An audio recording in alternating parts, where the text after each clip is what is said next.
Мемлекет басшысы Қасым-Жомарт Тоқаев Наурызды ерекше атап өту қажеттігіне тоқталған болатын.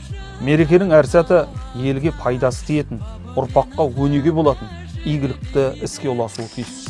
Ұлыстың ұлы күні халқымыз үшін ерекше мереке. Осы бастаманы қолдай отыра, ұлтымызда көнеріп бара жатқан салттарымызды қайта жаңғыртсақ деген ой. Осыған орай ұлттық дәстүр тәрбиенің көзі атты челленджін бастаймыз.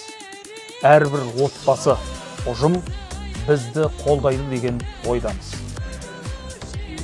Ұлысың оң болсын, ақ мол болсын, әмин. Назарларыңызға ашамайға мінгізу ғұрпын ұсынамыз.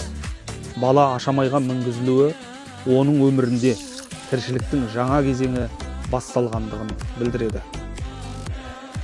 Баланы ашамайға мінгізу, баланың атқа отыра білу, қолғанат болу, баланың мықты, табанды болып өсуін қамтамасыз ететін дәстүрлеріміздің бірі деуге болады.